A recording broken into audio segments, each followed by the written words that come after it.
Vítám tě v pořadu, ve kterém se vydáváme do prostředí inspirativních osobností, abychom poznali jejich volby. Protože na konci dne to, co nás skutečně definuje, jsou naše volby. Něco dělat nebo něco nedělat. To nás dělá tím, kým jsme. Jmenuji se Šimon Kocourek, jsem zakladatelem Bavse a tohle je tvoje volba. Nejprve jsme se potkali u Adélky doma, pak jsme se vedli do gymu a nakonec jsme si udělali výborný snack a bavili jsme se o tom, jak se vybudovat stabilitu a balans v tom našem každodenním rytmu a jak se vybudovat tady ten zdravější vztah, ať už je to v pohybu nebo ve výživě. Takže se máte na co těšit. Kdyby ses měla představit někomu, kdo tě vůbec nezná, a jak by ses představila? Představila bych se, jmenuji se Adéla, s tím bych asi začala. A představila bych se tak, že jsem v první řadě máma a zároveň někdo, kdo se snaží slyšet svoji vášeň a měnit ji v poslání. A to je to, že pomáhat lidem nacházet možná trošku větší klid ve svém životě, nejenom prostřednictvím jídla, ale i prostřednictvím péče o duši. Co bys řekla, že pro tebe znamená takový zdravý životní styl vlastně? Jsem vlastně teď přemýšlela, co odpovím, když se mě zeptáš, co je ta filozofie, že já to vlastně jako taky nevím, že to je prostě něco, co je jako ve mně, že jo, a snažím se to nějak jako poslouchat. Ale když bych já definovala zdravý životní styl, tak je to asi jako když bych to měla říct v jednoduchosti, tak je to směr, který podporuje to moje zdraví. Jako schválně se snažím komunikovat jako za sebe a ne jako obecně, protože to, co je moje definice zdravého životního stylu, se nemusí úplně přesně slučovat s tou tvojí definicí a oba můžeme se cítit jako zdravě a můžeme se cítit tak, že následujeme ten zdravý životní styl. Ale pro mě to je teda podpora mého zdraví a jako svoje zdraví já vnímám vlastně jako když si to představím, je rozdělený jako do několika složek a to je samozřejmě to fyzické zdraví, to duševní zdraví, ta moje psychická pohoda, nějaká moje odolnost i samozřejmě to, jak moc, i to, jak jako pečuju o prevenci svého zdraví, jo? Že se zdravým životním stylem dneska většina lidí vidí tak jako jak ho podpořit, aby bylo lepší, ale já se samozřejmě snažím i jako vnímat to, jaký je teď a to je to, že přesně chodím pravidelně k doktorovi, to se mi příliš jako neříká, když jako někdo tohle to definuje. No. Jo, takže snažím se dbát jako na prevenci, snažím se to zdraví samozřejmě podporovat, takže se snažím jako s respektem k nějakým jako životním obdobím jako sportovat, tak jak mi to tělo dovolí, ale zároveň vlastně se s tím pojí to, že neberu to jako záruku pro to zdraví, že jako abych se cítila zdravě nebo mohla říct, že žiju zdravý životní styl, tak jako musím chodit 4krát týdně cvičit. Já teď prostě měla období, kdy jsem nebyla v gymu pomalu 3 měsíce. Jo, takže to je nějaká jakoby samozřejmě ta podpora, není to jenom ani o té posilovně, já ráda chodím ven na procházky, strašně ráda trávím čas i třeba jako ve vodě, nebo teď jsem vzala syna na kolo, což bylo teda jako hrozný, ale jako taky jsem tím podpořila to zdraví, ale bylo to pro mě náročný. Takže i tu sezónnost vlastně toho, co nám jako ta příroda dovoluje, tak se snažím jako využívat, nebejt jenom zavřená v té posilovně. Ale velká složka pro mě je ta péče o tu duši, ta duševní pohoda. Takže se starám o svoje duševní zdraví, takže chodím pravidelně na svoje psychoterapie, mám za sebou zkušenosti skupinových vlastně jako terapií a promluv. Snažím se hodně komunikovat jako se svýma blízkýma o svých pocitech. To je ta moje péče o duševní zdraví. A je to vlastně to, že se každý den snažím se ptát, jestli vlastně v tom systému, ve kterém jako já teď žiju a který si tvořím a který jako naplňuji, jestli mi je dobře. Protože kdyby mi v něm jako dobře nebylo, tak abych jako mohla žít zdravý životní styl, tak musím nějaký pilíře třeba přehodnotit. A nebo ne je přehodnocovat, ale přelejvat tu energii, čemu se věnuju víc a čemu méně. Což teď vlastně jako pro mě bylo v období mýho dokončování studia vlastně jako dost zásadní, že jsem jako hodně jako přelejvala to, kam tu svoji energii směřuju, abych furt jako si mohla říkat, snažím se podporovat ten můj zdravý život. Když jsme se volali pár týdnů nazpátek, ty jsi zmiňovala, že pro tebe je jako hodně důležitý to cvičení a že to je i něco, co bys lidem ráda ukázala. Tak si pojďme zacvičit. No tak jo. Pressure make diamonds, so I'm covered in ice. Got me out for the whole pie. I don't want slice. In a room full of bad girls, that's not my type. Cause I'm married to the game, baby, that's my wife. Whole board getting wiped down. fight. All boxes getting checked off, cause that's what I write. Got wings made of hundreds, I'm about to take flight. Going up.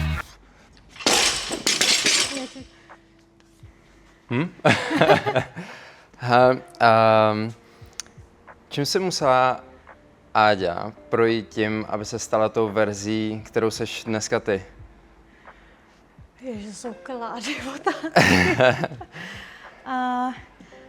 asi velkým zklamáním ve vztazích, v důvěře. A tím vlastně vůbec nemyslím vlastně jako partnerský vztah, aby to jako nevyznělo. Myslím si, že si musela projít tímhle, ale zároveň si myslím, že si prošla strašně krásnýma věcma, díky kterým dneska může být třeba jako takhle hezky v klidu. Jo, že samozřejmě asi přirozeně mě první jako evokovalo, ježiš, tak co vlastně hroznýho se mi stalo, jako abych jako nějak dostatečně odpověděla. Myslím si, že bych dokázala jako vyjmenovat nějaké i konkrétnější věci, ale myslím si, že to není vlastně jako vůbec důležitý, jako spíš, když já teď jako vzpomínám, tak ta Áďa, kterou já rozlišuju od té dnešní, tak si prožila to, že se jí narodil syn, potkala prostě životního partnera, byla ve správný čas na správném místě, má svoji úžasnou komunitu, která ji sytí a díky tomu taky je vlastně tím, kým je dneska. Takže strašně moc vlastně jako pozitivních věcí. Ale i ty smutný, jako byl třeba loňský odchod mý babičky, já dneska vnímám jako něco, z čeho mě vychází jako nějaký jako dobro ze mě, štěstí. Ono to zní jako vlastně hrozně ironicky, že to tam jako člověk má, ale on když vlastně se prostě propadne úplně někam, kde to jako bolí a je to vlastně definitivní, tak ono mu nic jiného nezbývá, než vlastně šplhat po těch hezkých věcech, možná proto si je vybavuju teď, no. Tak důležité je, že vidíš vlastně tu sklenici vlastně napůl plnou, než napůl prázdnou. No, to je vlastně se díváš na ty pozitiva a na ty negativa. Tak co jdeme dělat dál? Můžeme si dát farmářskou chůzi, kterou taky v tréninku často mám. Nesmí tam být vidět ty vahy. Já jsem se tě vlastně zeptal, když jsme sem přijížděli, že cvičení je důležitý, ale možná jsem to měl říct spíš tím způsobem, že je to velká součást tebe, i s tvou historií v silovém trojboji a tím, že se teď věnuješ vzpírání. Tak co to vlastně pro tebe znamená a co bys chtěla předat jako lidem ohledně toho cvičení? Já bych jim chtěla hlavně asi předat to, že někdo nepodporuje systémy diet a nějakých jako různých způsobů stravování a režimu a tabulek a nějakého striktního dodržování, čeho to je to, co jsem říkala na začátku, že nevěřím v nějaké jako instantní plány naštěstí, tak se ale nemusí vzdávat toho, co jich je často součástí. Nemusí přestávat jíst zdravě, nemusí od rána do večera jíst fast foody, nemusí se nehýbat a může si najít sport, který má rád a být v něm a klidně mít v něm i nějaký cíle. Když ty výkonnostní cíle nebudou přehlučovat to, jaký by ten cíl podle mýho názoru měl být primárně, a to je to přesně to, co jsem říkala vlastně celou dobu, jak mi v tom je.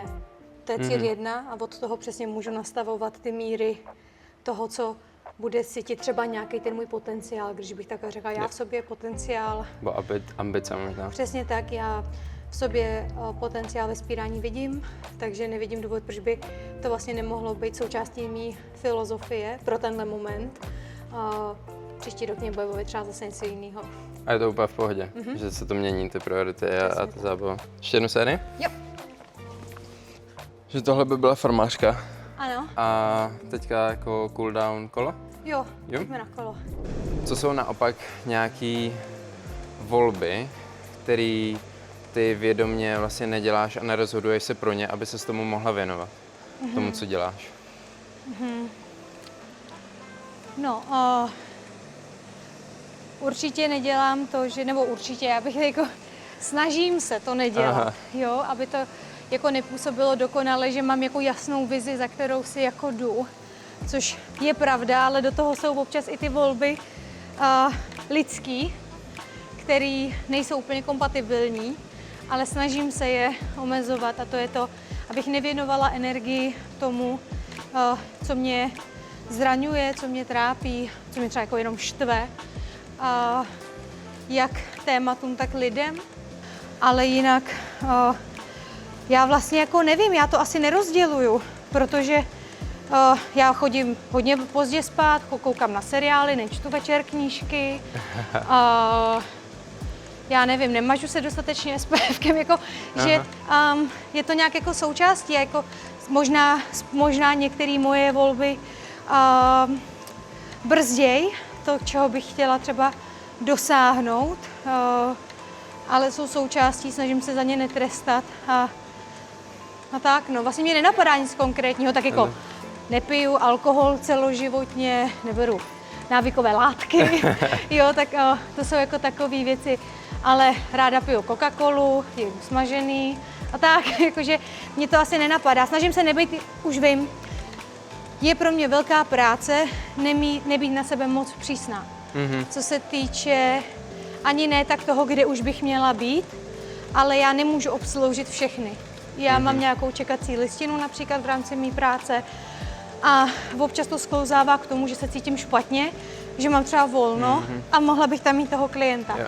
Ale zároveň si opravdu pevně stojím za tím, že nemohla, protože by ta práce už potom nebyla kvalitní.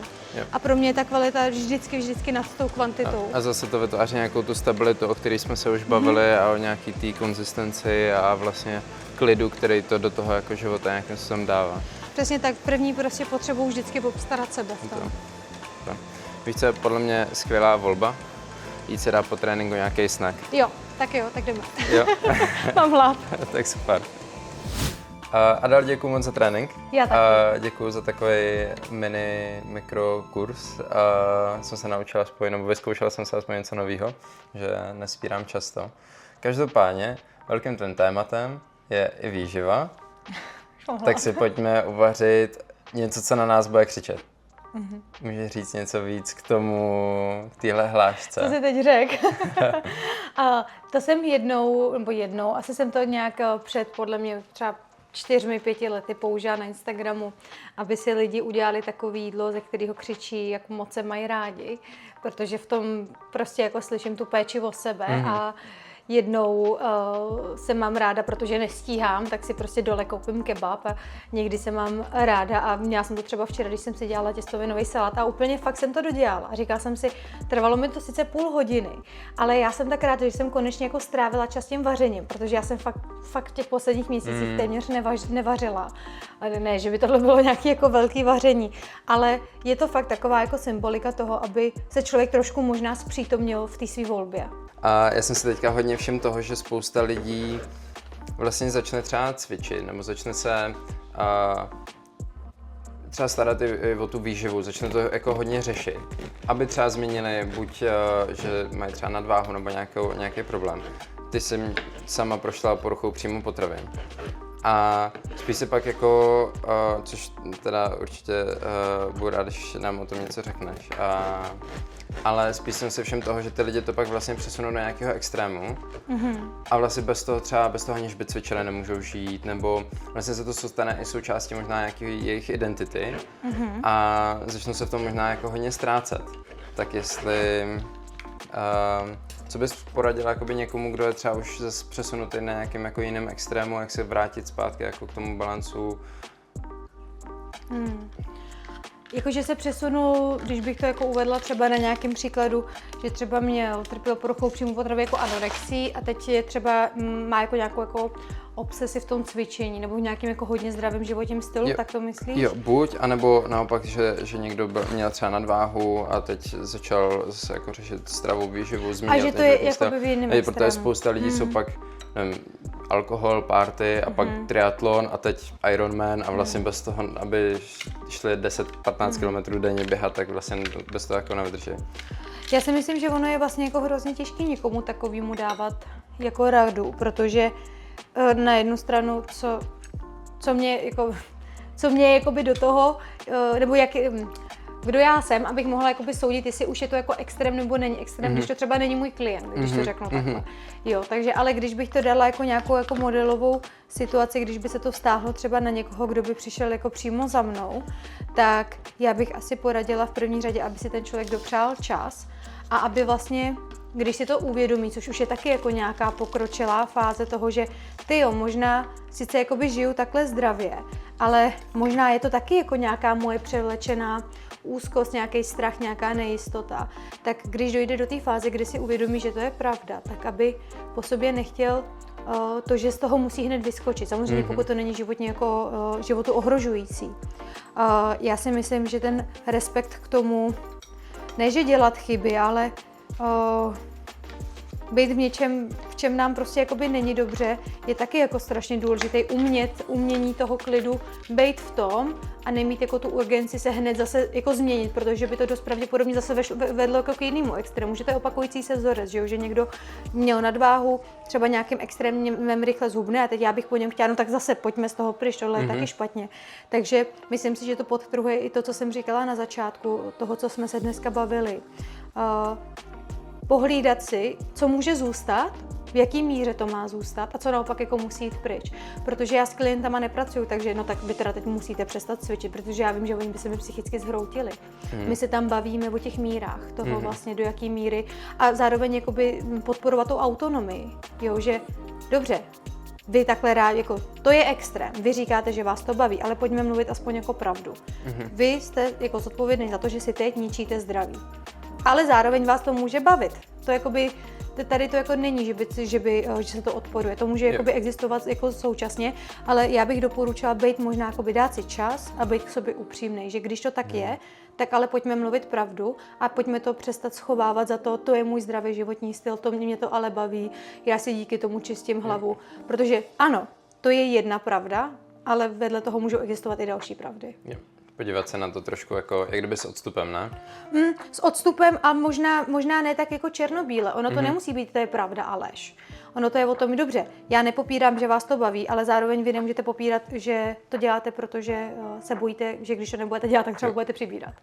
Stejně tak jako, nevím, tady jogurt s granulou neznamená, že to je zdravý nebo nezdravý, nebo tahle snídaně je zdravá, tahle nezdravá. Přesně tak. Stejně tak jako kebab na ulici neznamená, že to je zdravý nebo nezdravý, ale jde o tu míru, kterou člověk jako pracuje. A zároveň je pravda to, že ne každý moje potréninkové jídlo je chleba s avokádem. Zrovna to mám chuť, nechce se nám ani nic jako dalšího vařit, aby si tomu udělal vajíčko, a mi se nechce. Jo, a to je taky prostě jako v pohodě. Jo, že nechci, aby si z toho člověk vzal jako příklad, že aha, tak ona takhle jí, tak to nedává si bílkoviny a takovéhle věci. Ne, to tak není, ale teď se bavíme o tomhle kontextu. Mně přijde, že lidi dávají strašně moc pozornosti do těch jako jednotlivých jako kroků v tom dni, že vlastně úplně jako ztrácejí kontext nad tím, jak vlastně vůbec prožívají. Co bys doporučila někomu, kdo chce třeba najít zdravější cestu nebo zdravější cestu k sobě jako samým, nebo zdravější režim, přístup vlastně k tomu, jak vnímat jídlo, vnímat pohyb a tak. Se něco, co bys dokázala jako vypíchnout, že buď tobě samotný jako pomohly, nebo co pomáhají tvým jako klientům, nebo obecně kdo třeba nemá jako ty možnosti si zaplatit jako osobní terapii nebo koučku a tak. Jasně. Tak mě první, co mě jako napadlo, je zkusit se ještě jednou možná třeba podívat na to, za jakým zdravím jako směřujou. Protože já se nechci hrát, že já mám jako nějaký jako patent na to, co to teda jako to zdraví je, ale aby si jako zkusili říct, že je to zdraví opravdu něco, co když já to získám, tak dokážu si to udržet a dokážu v tom vlastně žít. Jo, já ti dám. Děkuji. Děkuji. Dokážu já v tom vlastně žít, pokud je to ano, tak aby si dal čas a aby, když jsme se bavili třeba o té komunitě, tak mě napadá, aby se obklopili lidmi, kteří to třeba mají, inspirovat se tím a zároveň si jako dát pryč to, co ho bude možná na té jeho cestě jako srážet. A teď je to, za mě je tohleto takový jako hrozně jako jednoduchý, jo, co teď říkám, ale já si myslím, že je strašně důležité si fakt definovat, z jaký pozice já k této změně vlastně jdu směřovat. Jestli to je jako pozice, já se potřebuju změnit, potřebuju zhubnout, potřebuju nějaký jako instantní restart. OK, tak já bych se nekoukala na to, tak co teď jdu jako měnit, ale snažila bych se koukat, proč já vlastně potřebuju tak instantně vyskočit, jako z toho, co se mi děje teď. A na základě toho bych potom s respektem tvořila tu cestu. Ale ono to takhle zní, jako že bychom se měli my jako řídit nějakým návodem. Ale když si člověk najde něco udržitelného, že bude jednou týdně, to jsem včera měla konzultaci se svým klientkou, ona říká, no já jsem za červen byla plavat jenom 4krát. A to jsem vůbec nevěděla, to je skvělý, prostě když jste šla jako každý týden jednou jako plavat, to znamená, že jdete skoro, já nevím kolikrát, 55krát ročně, jako jdete na trénink, vždyť to je jako skvělý. Jo, a ona, vlastně, to mě nedošlo, já jsem nešla víckrát. Jo, jakoby to je přesně to, že je to lidský, že máme jako furt potřebu chtít víc, ale my nám potom uniká to, že my už vlastně to žijeme teď, protože my si myslíme, že my to potřebujeme dělat dostatečně a hodně a na krev, ale ono přesně to, že jdu jednou plavat, tak to je ta cesta za tím zdravím. Je to takový to podívat se jako zpětně na to, kde jsme začínali a kde jsme teď, no. Vidět ten jako rozdíl. A kde tě lidi můžou sledovat? A vlastně sledovat tu tvoji cestu a to, čemu se věnuješ a i z mýho pohledu máš jako úžasný content a vzdělávací a myslím, že se ti tam daří moc hezky předávat vlastně tu filozofii a ty myšlenky, o kterých jsme se bavili i tady. Asi největší moje platforma je můj Instagram, prokupkova.adel. Úplně pod stejným jménem mě můžete potom najít na YouTube, Adéla Prokupková. To jsou asi jako moje nejhlavnější jako platformy. Mám samozřejmě webové stránky Adéla Prokupková, takže tam si můžete o mý práci přečíst víc, nebo pokud se vám jako nechce hledat, všechno dohledávat, tak myslím si, že to tam má takový jako hezký základ toho, když se o mě člověk potřebuje něco jako dozvědět. Takže to jsou asi jako hlavní platformy takhle, nebo když je se mnou spoustu článků, takže moje máma to nedávno zkoušela, stačí napsat do Google moje jméno, oni tam vyjedou. Tak jsou tam jako nějaké články na ty témata, o kterých jsme se dneska bavili. Tak děkujeme moc, že jsi přijala pozvání do pořadu Tvoje volba a vy se budete moc těšit určitě brzy na mnoho dalších skvělých hostů, inspirativních hostů a na další epizody. Šimone, já moc děkuju i celému týmu Bav se. Ty víš, že já tu filozofii vaší strašně sdílím a kdekoliv jste vy a já u toho můžu být, tak je to pro mě velká podsta. Děkuju. Děkuju. A jdem si to sníst, protože já mám hlad. Yes.